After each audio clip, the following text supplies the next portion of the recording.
Living in, who wants to live in victory? I do. Me too. Living in victory. Living in victory. Not occasionally visiting victory. There's a difference. We all occasionally visit victory. I want to live there. I want to remain there. I want that to be my abode, my dwelling place. I want to live in victory. I don't want it to be such a big deal when I get victory. You understand what I mean? It's not a big deal if I get victory if I'm always there. It becomes my normal.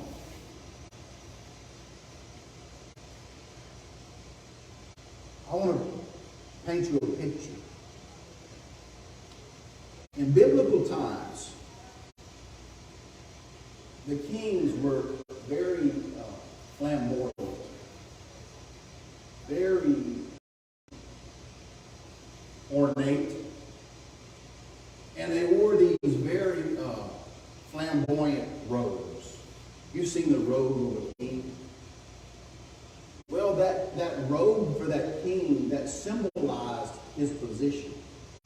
And it symbolized his authority. And it symbolized the wealth of his kingdom. So it was a display of his stature. Now I'm talking about victory. That robe was a display of who he was and his strengths and the wealth of his kingdom. So when these kings went into battle, when they waged war on another kingdom, and they went in, what would happen is the conquering king, the king that had won the victory, I want you to get this. This could change your life. The king that had won the victory would go to the defeated king and cut the bottom of his robe off. Because see, that represented his accomplishments, and that represented the wealth of his kingdom, and that represented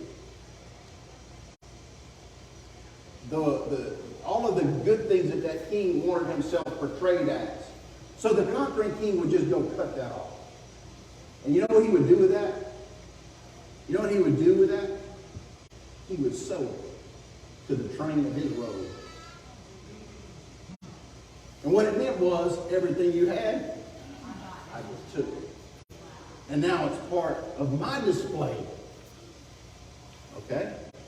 So when a king had won a lot of battles, when he had conquered a lot of kingdoms, his train was longer. Then also something else he would do. Because not only was his robe ornate and flamboyant, so was his throne. So when he got back, he would take his throne off of the platform. He probably wouldn't. He had somebody take his throne off of the platform, and they would add another layer. They would add another tier. There was another step that was added. So even the steps leading to his throne represented his victories.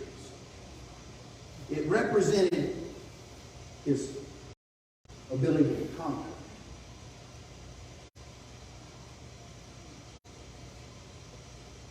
The train of the king, the train on the king's robe told a story about the battles that he won, that he had won.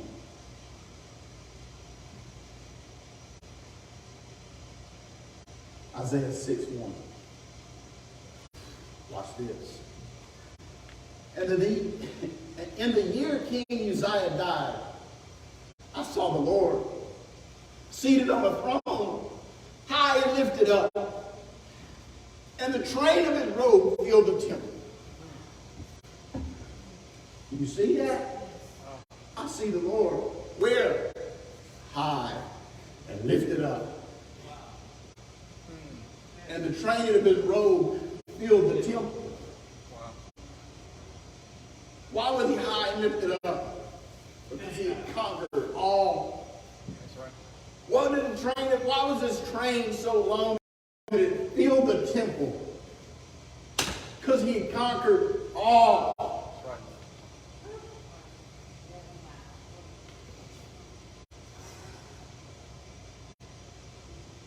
Get a picture of that. Get a picture of that. What do you struggle with? Why? When your king has conquered it all.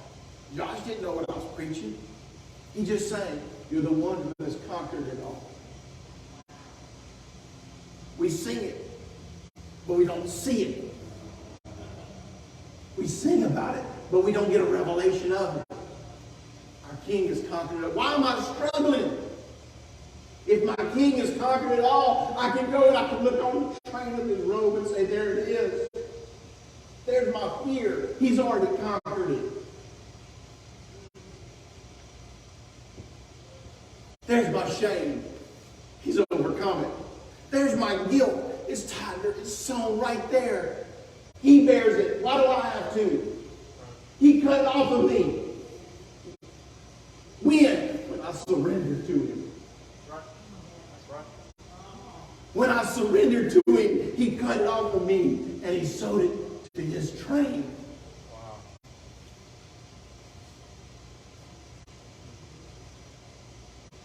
Something interesting right here. When did Isaiah see the Lord sitting on his throne, high and lifted up, when his train filled the temple? When King Uzziah died. When the king died. When the king died. When the one who was sitting on the throne died. Saying something to you. When the throne was left empty. When I step off the throne, when I die to myself, when I surrender my life, I can see the Lord high and lifted up. But as long as I'm seated on the throne, I'm not going to see him. It was when the king died.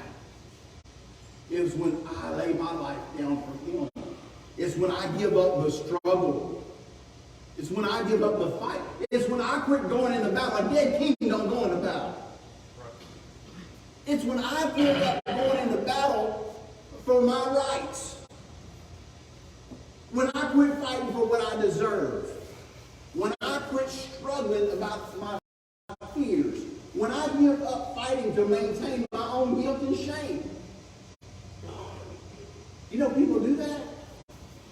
And they'll argue with themselves about why they ought to hold on. They should have to carry this guilt and shame because after all, they did it.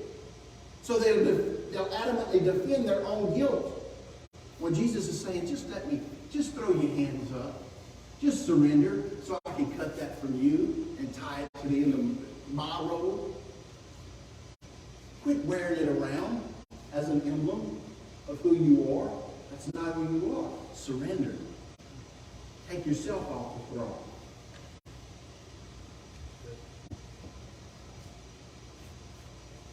Interesting thing about King Uzziah, he was a leper.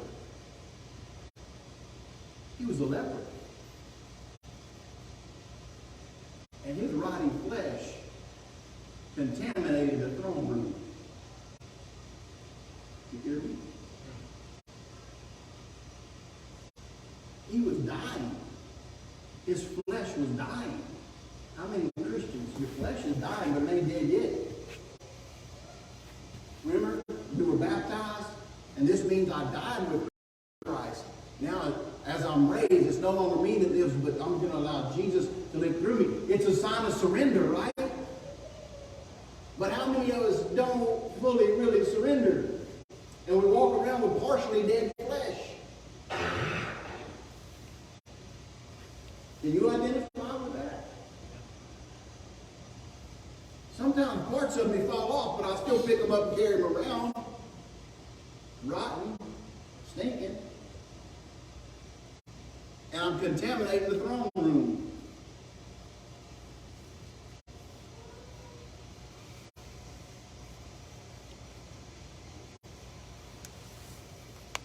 When I get in the flesh, I can make a mess. I'll wager to say this guy's flesh made a mess. You follow me? You could probably tell where he sat.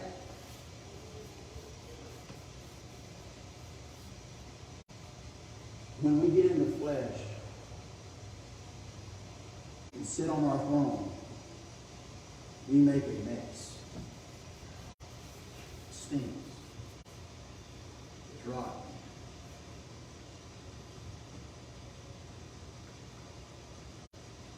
That's why the Lord said your righteousness is like filthy rags. Your fleshly self-righteousness is like filthy rags. You know the rags he's talking about? That was the rags that they wrapped the leper's wounds in. He said when you get in the flesh, you contaminate everything. And you make a mess. But if you just surrender to me, get off the throne, you'll see me high and lifted up. And you'll see everything that you struggle with sewn to the hem of my robe.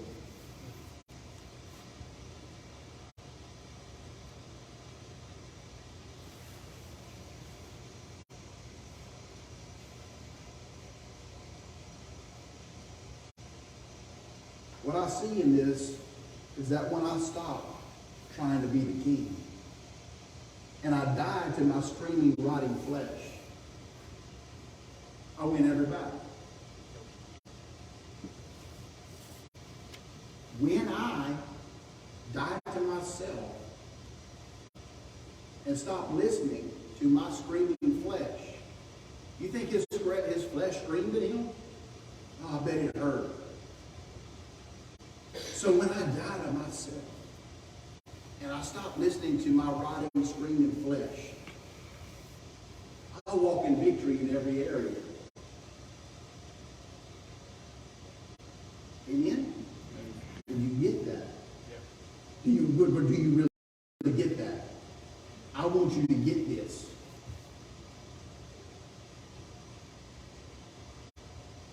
If I'm still struggling, I'm not going to walk in victory. Because I'm still striving. I'm still trying to get it done my way. I'm still trying to accomplish. I'm still just doing what comes natural. But I'm expecting a supernatural outcome. Well, my natural efforts don't produce the supernatural outcome. The supernatural outcomes produced when I surrender. And say, God, here it is. Here it is. And I lay it at your feet. And I take my rightful position, not on the throne, but on my knees, surrender to you. This is my position. My position is not seated on the throne.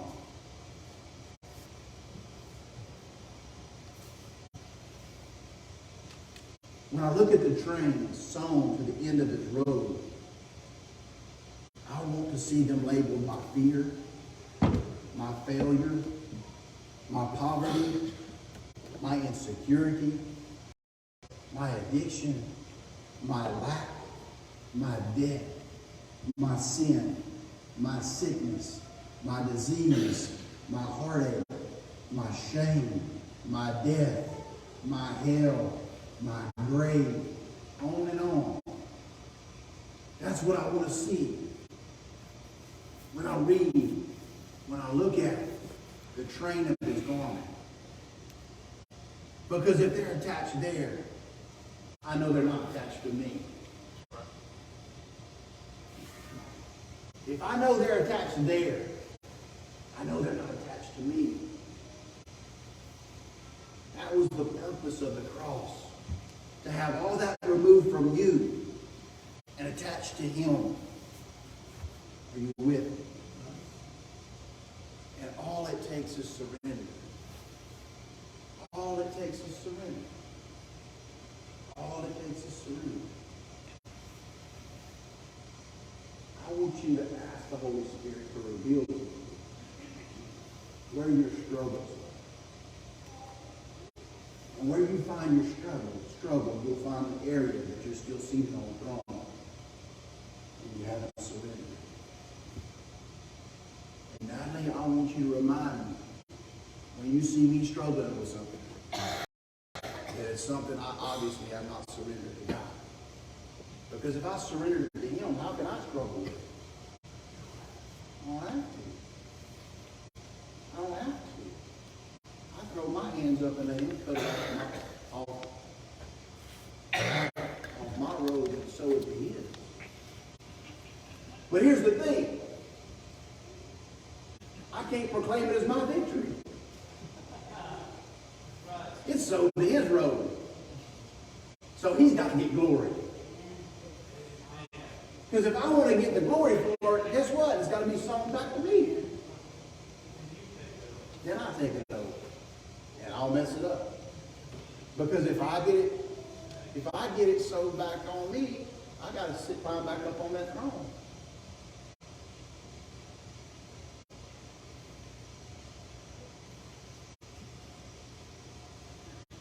Whatever my struggle, whatever your struggle, if we give it to him and let him fight our battle, it will be defeated. Did you hear me? Yes. I'm going to say it again.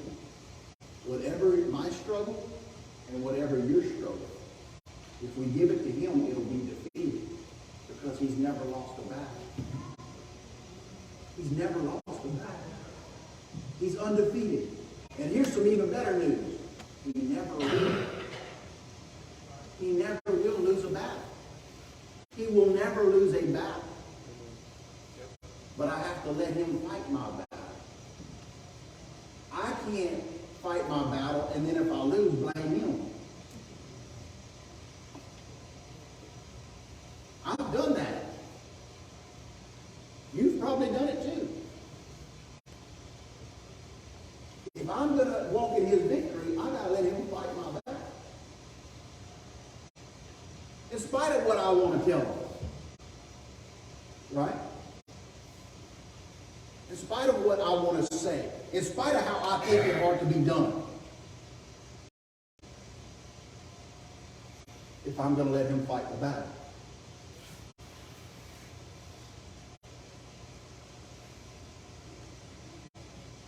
It will be added to the train of his robe.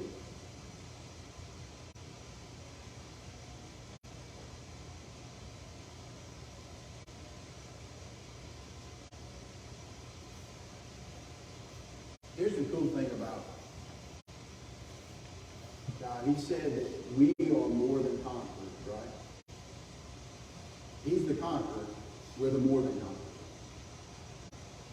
Because when he fights the battle, we get to walk in the victory. We get to walk in the freedom. Doesn't mean we get to declare and take credit and sow it for our road, but it means we get to walk in the victory.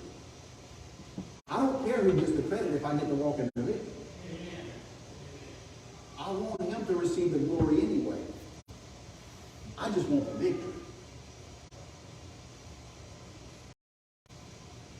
You with me?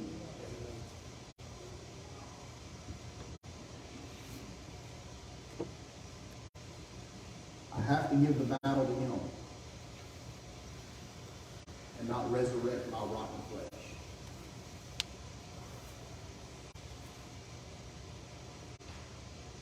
I have to surrender to him.